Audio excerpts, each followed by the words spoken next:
क्या नाम है आपका? मनीष कुमार सर। आप इस समय हर्षराज आयुर्वेद सुल्तानपुरी दिल्ली में बैठे हैं। Yes sir. कहाँ से आए हैं आप? मैं गया जिला बिहार से आया हूँ सर। सीधा बिहार से आ रहे यस हैं? सर। किस लिए आए हैं? अपने बारे में पूरी जानकारी दें। मेरी माँ को ब्रेस्ट कैंसर है। ब्रेस्ट में बहुत बड़ी गांठ। कब से कैंसर है? ये तो 2 साल पहले पता चली थी मुझे। 2 साल पहले? 2018 में पता चली थी सर अच्छा अच्छा। कि ब्रेस्ट कैंसर है। जो मैंने डॉक्टर बोला था ऑपरेशन के मुँह के लिए, तो मैंने नहीं करवाया। उस टाइम में बहुत छोटी गांठ थी, इतना बड़ी थी, यानी आलू के इतना बड़ा था। तो उस टाइम में परिवार लोग बोला कि ऑपरेशन नहीं करवाओ। आलू आलू तो आलू देखिए साइज छोटा का भी होता है, थोड़ा बड़ा भी होता है। आलू जो इतना बड़ी साइज की थी, इतने बड़े साइज Yes, की sir. गांठ थी गांठ ब्रेस्ट थी। में? Yes sir. स्तन में? Yes sir. ओके। उस टाइम में सब बोला ऑपरेशन, लेकिन हम लोग फैमिली का डिसीजन था कि ऑपरेशन नहीं करा। उस टाइम में मेरी माँ बहुत वीकनेस थी, बहुत वीक थी। अच्छा। तो उस टाइम में वो नहीं फिट पाती उतना हाँ। केमो की, इसलिए मैंने नहीं करा था। उसके बाद कोई नेट पर देख के मैं राजस्थान गया, भिलवाड़ा, वहाँ का दवा चलाया। बहुत सारा हार्ड दवा था वहाँ का, आयुर्वेद का। तो 4-5 महीना का वहाँ का दवा खाया। फिर उसके बाद उनको थोड़ा सा कुछ प्रॉब्लम हुआ, स्टोन वाला। तो वहाँ का दवा, स्टोन का ऑपरेशन करवाने के बाद वो मेरी माँ दवा वहाँ का खाना बंद कर दी। तो वहाँ का फिर दूसरी जगह दवा मैंने करवाया, राजस्थान तिजारा से कमरनाथ आश्रम का, वहाँ मैंने करवाया। तो वहाँ का दवा तो खा रही थी, लेकिन गांठ में कोई इफेक्ट नहीं पड़ा था सर। गांठ में कुछ इम्प्रूवमेंट नहीं हुआ। तो फिर लॉकडाउन के कारण वहाँ का दवा मिलना बंद हो गया। तो बीच में मैंने ये होम्योपैथ करवाया 3 महीना, उससे प्रॉब्लम इनको ज़्यादा हो गया। फिर मैंने यहाँ का हर्षराज आयुर्वेद का, यानी आपने काफी जगह से स्तन Yes, का sir. ट्रीटमेंट लिया, Yes, sir. जहाँ जहाँ से भी आप बता रहे हैं। Yes, sir. कहीं से 3 महीने, कहीं से 4 Yes, महीने, sir. लेकिन कहीं से भी ठीक नहीं नहीं हुए। हुआ। आगे हमारे यहाँ के बारे में आपको कैसे पता चला? ये तो ऑनलाइन मैंने देखा सर, ये सर्च किया तो यहाँ का पास वीडियो भी लिंक गूगल से से? देखा, गूगल से। हाँ। यूट्यूब पर मैंने देखा, और प्लस यहाँ का लिंक भी 2-3 वीडियो देखा मैंने। हाँ। स्तन कैंसर के बारे में, जो ठीक हो चुकी थी जी। वहाँ का। तो इसीलिए मैंने ऑनलाइन दवा यहाँ से 1 महीने का, ये 15 दिन का मंगवाया सर। हमारे यहाँ से आप 15-15 दिन की दवा मंगवा चुके हैं? सर। तो 15-15 दिन की दवा कितनी बार मंगवा चुके हैं? 3 बार सर। 3 बार? Yes sir. पहले से और अब में उन्हें कुछ आराम है? Yes sir. दर्द पहले बहुत दर्द रहता था, दर्द में बहुत आराम सर। पहले सो नहीं पाते थे, 1 साइड ही सोती थी। अब बहुत आराम है, बस दर्द। पहले जो सोते थे वो, पहले उन पर सोया नहीं जाता था? सोती थी, लेकिन बहुत कष्ट, 1 साइड सोती थी। वो भी बहुत, ब्रेस्ट बहुत भारी था सर। अच्छा। और दर्द ही के कारण नहीं सो पाती थी। भारी तो अभी भी है सर, लेकिन पहले था कि दर्द के कारण नहीं सो पाता। अब दर्द कम है, इसलिए अब सो जाती है। पहले से 1-1.5 महीने की दवा में यस सर। यहाँ की जड़ी बूटी दवा से यस सर। वो राहत महसूस कर रहे हैं? Yes sir. उन्होंने खुद बोला किसी भी प्रकार से कि Yes, भाई sir. मेरे को फर्क है? Yes sir. वो बोले कि बहुत, मेरी माँ बोल रही थी कि बहुत दर्द से आराम है। मैं आपसे ये जानना चाहता Yes, हूँ, जो पहले बेचैनी होती थी उनको, यस सर। जो उनको पहले इस रोग के कारण ऐसी स्थिति थी कि उन पर सोया नहीं जाता था ठीक प्रकार से, यस सर। दोनों तरफ से, उसमें भी कुछ सुधार है? Yes sir. मैं आपसे यहाँ पर ये जानना चाहता हूँ कि जब से उन्हें कैंसर हुआ है Yes, sir. स्तन में, यस सर। तब से लेकर के और जहाँ जहाँ भी आप इलाज के लिए गए, यस सर। क्या हमारे जितना आराम कहीं से मिला? No sir. हमारे यहाँ से जो आराम है वो अलग नजर आ रहा है? Yes sir. अब तो खाना वाना सब खा रही है सर। पहले खाना में भूख भी नहीं लगता था उनको, अब खाना वाना खा रही है।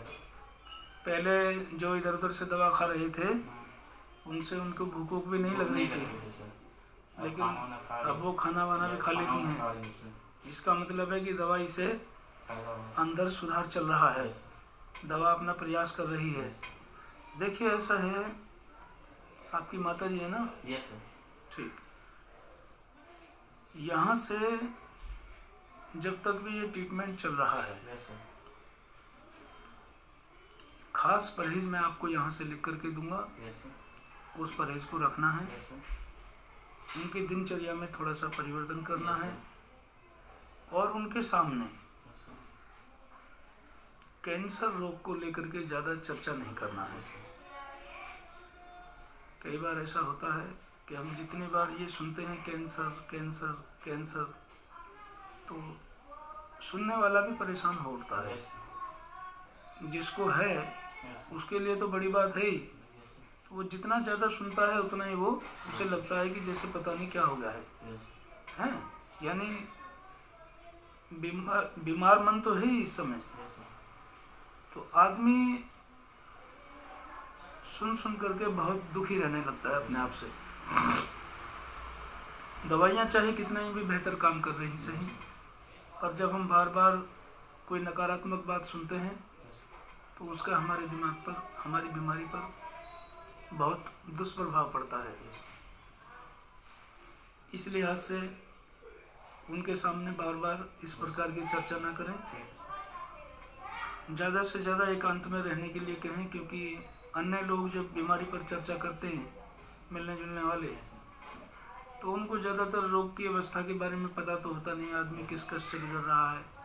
देखने के बाद में लोगों के दिमाग में जो अलग अलग बातें आती हैं, फिर वो बोलते हैं मरीज से। तो कोशिश करें कि वो ज़्यादा से ज़्यादा एकांत में रहें, किसी से ज़्यादा संपर्क में ना रहें। जो परहेज मैं यहाँ से बताऊँगा वो खास परहेज रखें। और अब उनकी दवाइयों में भी खास परिवर्तन किया जाएगा, क्योंकि आपने जिस हिसाब से दिखाया है, उनकी पिक्चरें जिस तरह से दिखाई हैं और जिस तरह से रोगावस्था उनकी शुरू से अब तक दिखाई है, उस लिहाज से उनकी दवाइयों में ख़ास परिवर्तन किया जाएगा। अच्छा हुआ कि आप स्वयं आए हैं दवाई लेने के लिए, ये भी एक अच्छी बात है, क्योंकि ऑनलाइन दवा तो पहुंच रही थी, पर जो चीज़ें आपने यहाँ पर दिखाई हैं और बताई हैं, उससे लगता है कि उनकी दवाइयों में ख़ास परिवर्तन करना चाहिए। दूसरी बात यह है कि जब इनके ऑपरेशन की बात थी ना शुरुआत में, तभी अगर इनको कोई सही ट्रीटमेंट मिल जाता तो ये अब तक ठीक हो सकते थे। लेकिन उसी वक्त आपने बताया जैसे कि आप इधर उधर सफ़र करते रहे, कई जगह गए, लेकिन कहीं से भी संतोषजनक परिणाम सामने नहीं आए, और बल्कि रोग बढ़ता ही रहा। इलाज के दौरान जितना भी आपने इलाज लिया है वो सब रोग बढ़ा है इधर उधर जा करके, ठीक है नहीं? क्योंकि YouTube पर भी सब जगह सच नहीं है। लोग कहते कुछ हैं और ज़मीनी स्तर पर लोग कुछ हैं, सच्चाई कुछ अलग है। चलिए कोई बात नहीं है, आदमी जब संपर्क में जाता है सच्चाई का तो इंसान को तभी पता चलता है। आप इस समय हर्षराज आयुर्वेद सुल्तानपुरी दिल्ली में बैठे हैं। मैं आपसे यहाँ पर एक छोटा सा संदेश चाहता हूँ कि यदि किसी माता बहन को स्तन में गांठ हो जाए शुरू में, तो शुरू में जब उनको गांठ हो जाती है तो ज़्यादातर रोगी बायोप्सी कराते हैं।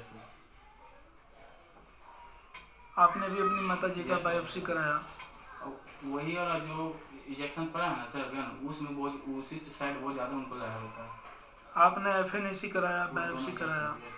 मैं यहाँ पर आपसे ये जानना चाहता हूँ कि जो पहले उनका रोग था और जब आपने FNAC या बायोप्सी कराया है तो उसमें कुछ इम्प्रूवमेंट हुआ सर? बढ़ा है सर ये इलाज करने के बाद, मतलब ये जांच करने के बाद में बढ़ा है?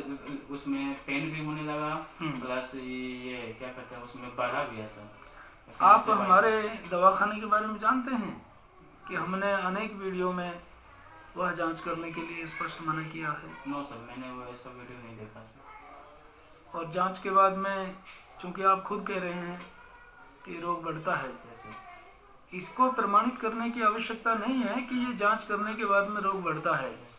ऐसे सैकड़ों उदाहरण मौजूद हैं कि वास्तव में ये जांच करने के बाद में रोग बढ़ता है। मैं समझता हूँ अगर कोई व्यक्ति बिना FNAC के, बिना बायोप्सी के यहाँ से जड़ी बूटी ट्रीटमेंट स्टार्ट कर देते हैं, वस्तुतः वो जल्दी ठीक हो जाते हैं, कुदरती ठीक हो जाते हैं। पता भी नहीं चलता, एक सामान्य बीमारी की तरह ठीक हो जाता है। लेकिन जैसे ही जांचों का सिलसिला शुरू होता है, आपको खुद इस बात का आभास हो रहा है आज कि जांच कराई तो जांच कराने के बाद में रोग बढ़ा है। Yes sir. और फिर होता क्या है, जो दवाइयाँ हम दे रहे हैं यस जांच से पहले, यही दवाइयाँ बहुत तेजी से काम करती हैं रोग पर, लेकिन जांच करने के बाद में रोग के बढ़ने की स्पीड ज़्यादा हो जाती है और दवाई के ठीक करने की स्पीड कम रह जाती है। तो चाह करके भी वो रिकवरी नहीं हो पाती जो इलाज जांच से पहले होनी चाहिए। तो मैं आपसे यहाँ छोटा सा एक संदेश ये चाहूँगा कि ऐसी माता बहनों के लिए आप क्या कहना चाहेंगे मैं यही कहना जिनके चाहूँगा स्तन में गांठ हो जाती है, उनको हमारे यहाँ इलाज के लिए आना चाहिए बगैर ऑपरेशन या नहीं? आप अपना थोड़ा सा एक्सपीरियंस बताएं। मैं यही कहना चाहूँगा सर, बिना ऑपरेशन, बिना कोई भी जांच के अगर पता चल जाती है कि अदर जांच से कि ब्रेस्ट कैंसर है, तो यहाँ अवश्य आएँ और इलाज अपना करवाएं सर। ठीक है, बहुत बहुत शुक्रिया। आप इस समय हर्षरेक्स आयुर्वेद सुल्तानपुरी दिल्ली में बैठे हैं। धन्यवाद।